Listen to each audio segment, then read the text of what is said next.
En las primeras horas del 10 de mayo de 1940, el silencio de Europa fue roto por el rugido distante de los motores alemanes. Nadie en París, Bruselas o Ámsterdam imaginaba que aquella mañana cambiaría el curso de la historia moderna. Los soldados del Tercer Reich, disciplinados, fríos y decididos, cruzaban las fronteras con precisión matemática. Era el inicio de la llamada Blitzkrieg, la guerra relámpago. Una estrategia que combinaba velocidad, sorpresa y brutalidad. Durante meses, Hitler había planeado en silencio la invasión de Europa Occidental. Mientras los políticos en Londres y París aún creían en la posibilidad de la diplomacia, en Berlín ya se trazaban líneas sobre los mapas. El objetivo era claro: someter a Francia antes de que el Reino Unido pudiera reaccionar. La ofensiva comenzó en 3 frentes: al norte, a través de Bélgica y los Países Bajos; en el centro, por el bosque de las Ardenas, un terreno que los aliados consideraban imposible de atravesar con tanques; y al sur, distracciones destinadas a confundir al enemigo. En pocas horas, las tropas alemanas tomaron control de los cielos. Los bombarderos Tuka descendían en picados sobre las posiciones francesas y belgas. El sonido de sus sirenas era un grito que anunciaba el terror.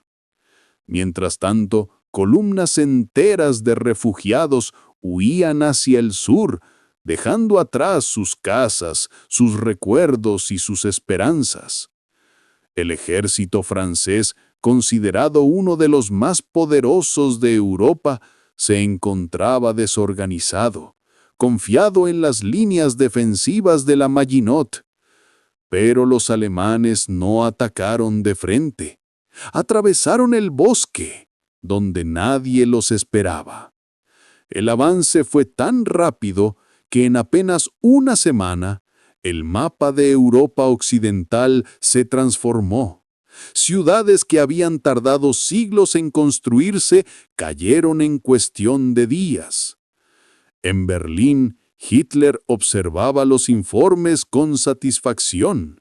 Su estrategia funcionaba mejor de lo esperado. Dijo: Francia caerá en semanas, con una sonrisa helada. En Londres, Winston Churchill acababa de asumir el poder.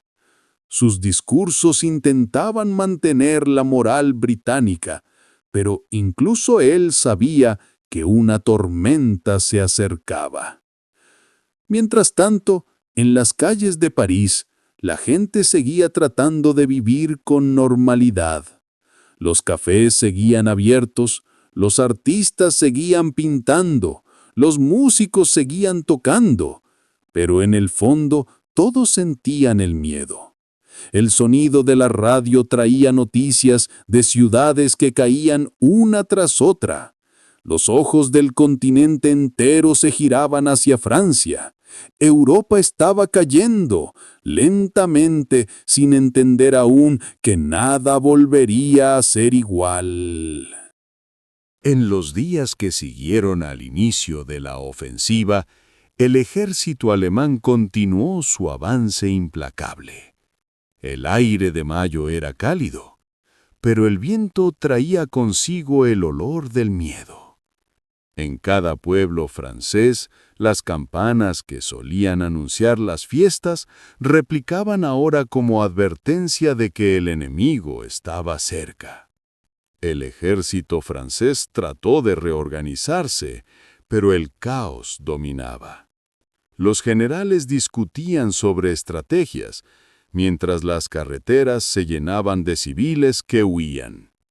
Miles de autos, bicicletas y carretas se movían hacia el sur en una interminable caravana de desesperación. Madres con niños en brazos, ancianos caminando lentamente, todos escapaban del rugido metálico de los tanques alemanes. Las ciudades caían una tras otra: Dinant, Sedan y luego Reims.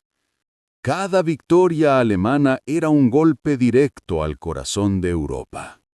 La moral de los soldados franceses se desplomaba. Algunos ni siquiera sabían contra quién estaban luchando realmente. La velocidad del enemigo era tan abrumadora que el frente parecía moverse más rápido que la información. En París, el gobierno trataba de mantener la calma.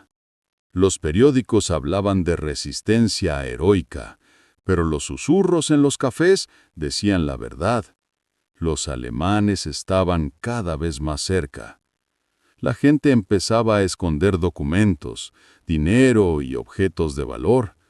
Otros preferían negar la realidad, bebiendo vino y fumando mientras escuchaban la radio con las luces apagadas. El 15 de junio, los primeros bombardeos tocaron los alrededores de París. Las sirenas sonaron por toda la ciudad y miles de personas buscaron refugio en los túneles del metro. El ruido de los motores alemanes se mezclaba con el eco de las oraciones. En las iglesias, los sacerdotes pedían calma. En los hospitales, los médicos se preparaban para lo peor. El ejército alemán avanzaba sin detenerse. Las divisiones Panzer cruzaron el Sena y el general von Kleinst comunicó a Berlín que la capital francesa era un objetivo al alcance de la mano. El alto mando francés comprendió que la defensa era inútil. París, la ciudad de la luz, se preparaba para sumergirse en la oscuridad. En la madrugada del 14 de junio de 1940, los primeros soldados alemanes entraron en París. No hubo grandes batallas, ni explosiones, ni resistencia. Solo un silencio pesado, casi religioso. Las tropas marcharon por los Campos Elíseos mientras los pocos parisinos que quedaban observaban desde las ventanas cerradas. Las banderas nazis se izaron sobre los edificios oficiales y el eco de las botas resonó en las calles vacías. La ciudad más bella de Europa había caído sin una sola bala disparada en su defensa. Hitler recibió la noticia en su cuartel general con una calma extraña. No celebró, simplemente dijo: «París es nuestro». Luego ordenó que fuera preservada, que no se destruyera nada. La belleza de París, dijo, pertenece ahora al Reich. Mientras tanto, millones de franceses despertaban a una nueva realidad. Los trenes ya no iban hacia el frente, sino hacia Alemania. El mapa de Europa había cambiado para siempre. El continente estaba dividido entre el miedo, la resignación y la esperanza silenciosa de que algún día todo esto terminaría. En aquel verano de 1940, el sol seguía brillando sobre Europa, pero su luz era fría, distante, como si también él hubiese perdido la fe en la humanidad. París dormía bajo un nuevo amanecer, distinto a todos los anteriores. Las calles, una vez llenas de risas y música, ahora estaban vacías y vigiladas. Los soldados alemanes patrullaban con paso firme, con la frialdad de quien siente que ha conquistado no solo un país, sino un símbolo. La bandera con la esvástica ondeaba en lo alto de la Torre Eiffel. Era una imagen que pocos imaginaron posible. Los parisinos caminaban despacio, con la mirada baja, evitando cualquier contacto con los uniformes grises. Los cafés seguían abiertos, pero ya no eran lugares de conversación, sino refugios de silencio. Una taza de café podía durar horas. Nadie hablaba de política. Nadie mencionaba la palabra guerra. El miedo se había convertido en un idioma invisible que todos comprendían.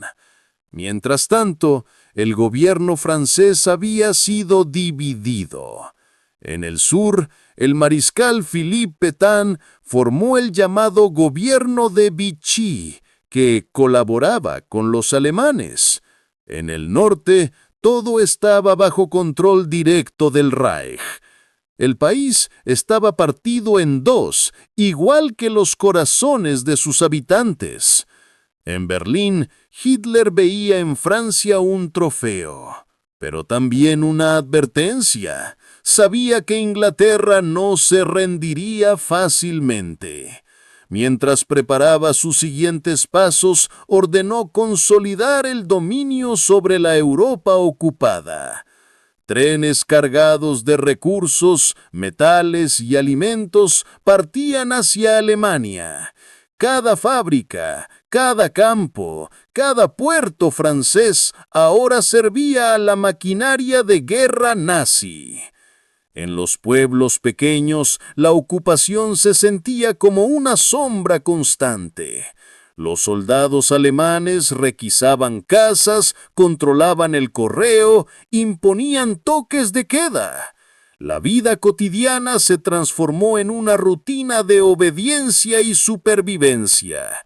Sin embargo, entre la calma aparente, algo empezaba a nacer en secreto: la resistencia. Hombres y mujeres anónimos comenzaron a reunirse en sótanos, a esconder armas, a transmitir mensajes clandestinos por radio. Era el inicio de una lucha silenciosa, sin uniformes ni himnos, pero con una determinación más fuerte que el miedo. En Londres, Winston Churchill pronunciaba sus discursos más recordados.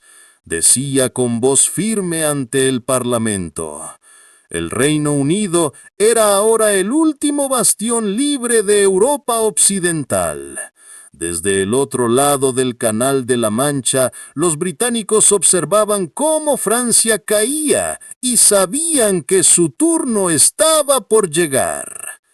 Hitler se preparaba para lanzar la Operación León Marino, la invasión de Gran Bretaña, pero antes debía dominar los cielos.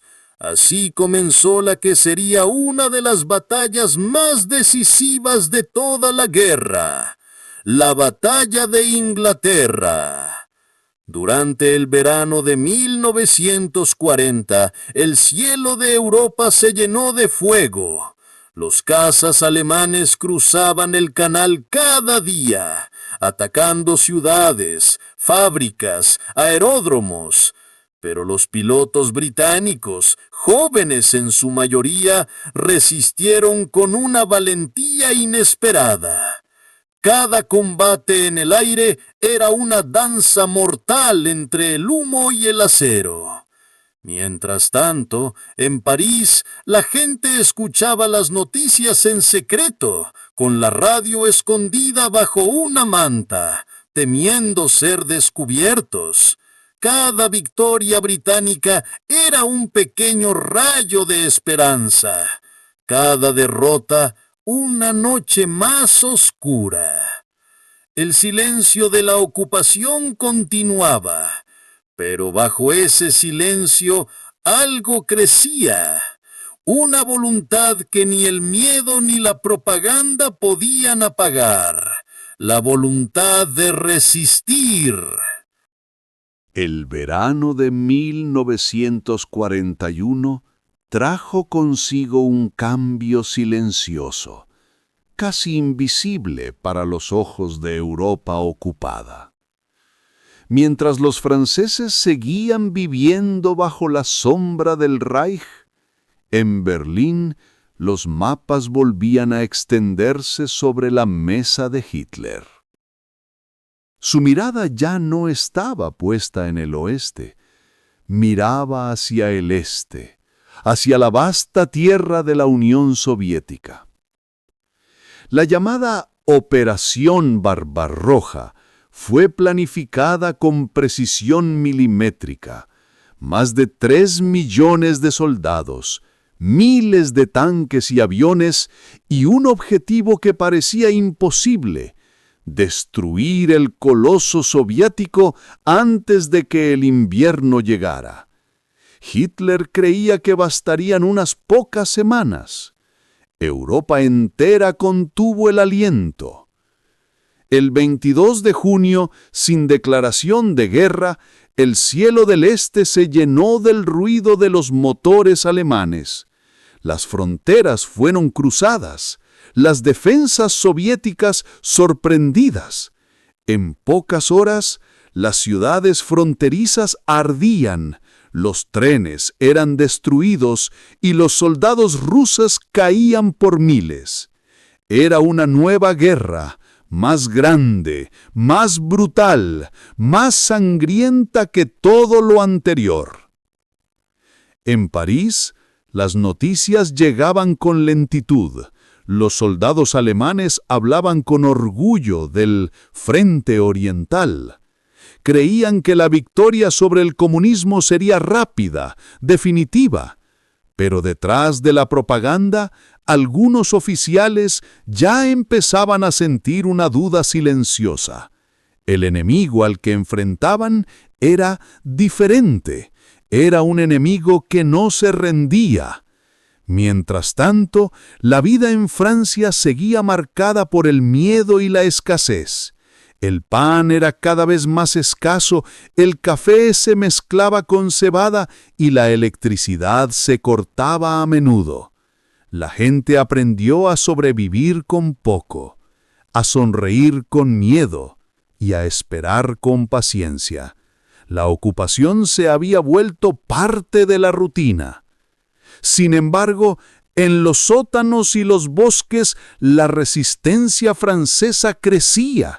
Grupos de hombres y mujeres imprimían panfletos, saboteaban líneas de tren, transmitían mensajes a Londres.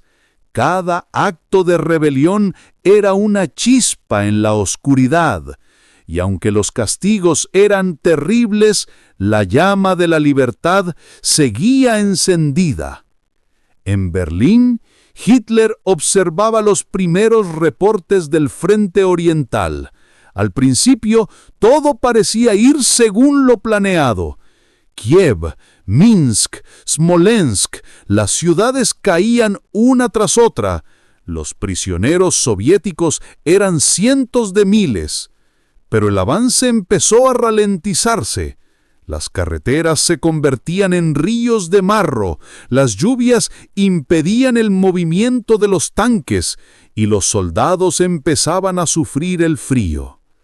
El otoño llegó y con él el principio del error más grande del Führer: subestimar al invierno ruso. Los alemanes no estaban preparados. Las temperaturas descendieron por debajo de los 30 grados bajo cero. Los motores se congelaban, las armas no disparaban, los soldados morían de frío. Las botas se rompían, las ropas eran delgadas y el hambre empezaba a matar más que las balas. En Moscú, Stalin se negaba a rendirse. Las campanas de la ciudad repicaban, llamando a la defensa. El pueblo soviético, endurecido por el sufrimiento, se levantó con furia. Era una guerra de resistencia, de sangre, de sacrificio. Mientras tanto, en Londres, Churchill observaba con esperanza el nuevo frente. Sabía que el este podría ser la salvación de Europa Occidental. Si los rusos resistían, el Reich tendría que dividir sus fuerzas y eso, algún día, abriría la puerta a la liberación. En las calles de París los rumores crecían. Los soldados alemanes que antes caminaban con orgullo, ahora hablaban en voz baja.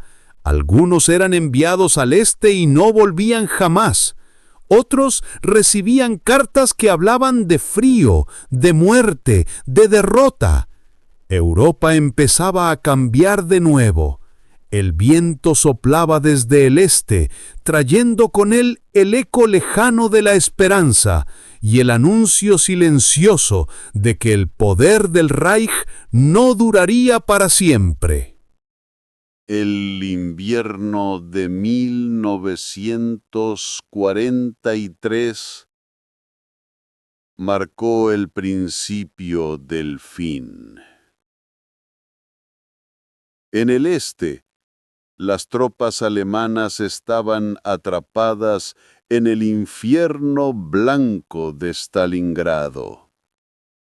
Durante meses, los soldados del Reich lucharon entre las ruinas, en calles destruidas, sin comida ni municiones, rodeados por el ejército soviético. El frío era tan intenso que las armas se pegaban a las manos desnudas. El hambre se convirtió en un enemigo más feroz que cualquier bala. En febrero, el ejército alemán se rindió.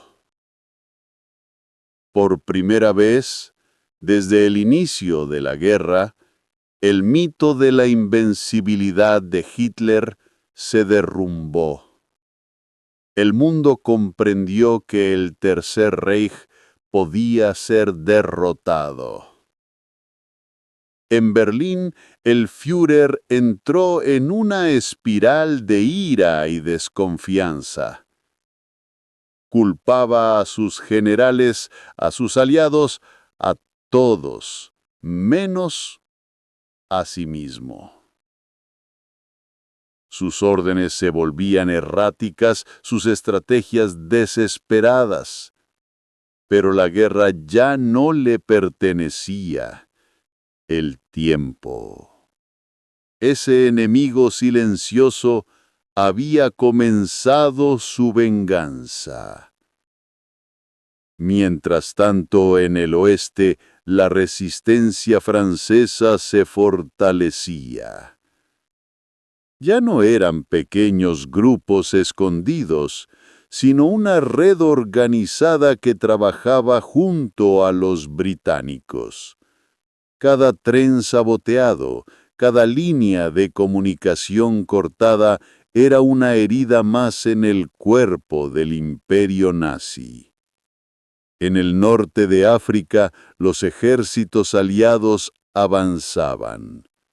Italia cayó, Mussolini fue derrocado y el eje empezó a desmoronarse. El cielo de Europa volvió a llenarse de aviones aliados. El rugido que antes anunciaba la destrucción alemana ahora traía consigo la promesa de liberación.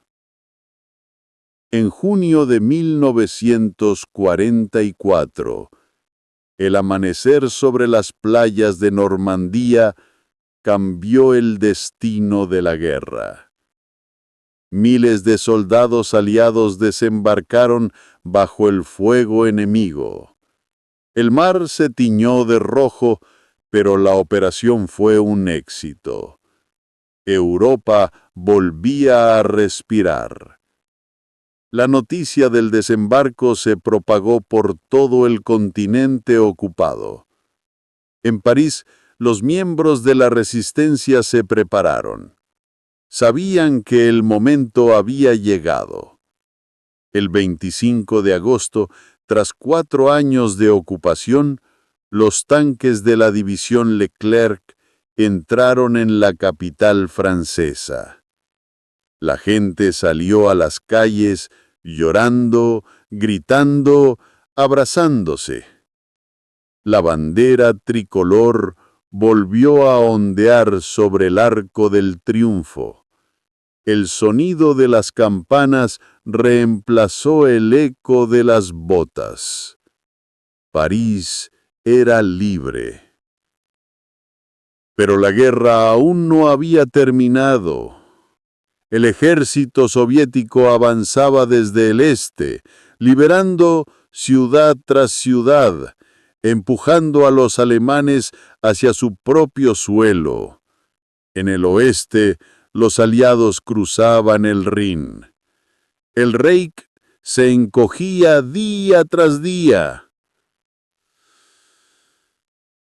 En abril de 1945, Berlín estaba rodeada.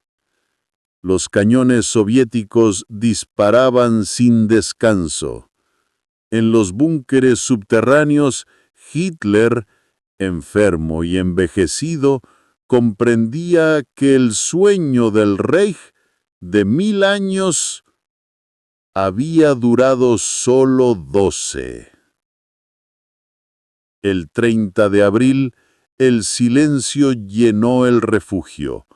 El hombre que había incendiado Europa puso fin a su propia vida. Afuera, el sonido de los combates seguía, pero todos sabían que la guerra estaba perdida. El 8 de mayo, Alemania firmó la rendición incondicional. Europa, devastada, respiró por fin. Las ciudades estaban en ruinas, los pueblos vacíos, las familias rotas. Pero la guerra había terminado. El silencio volvió, esta vez sin miedo.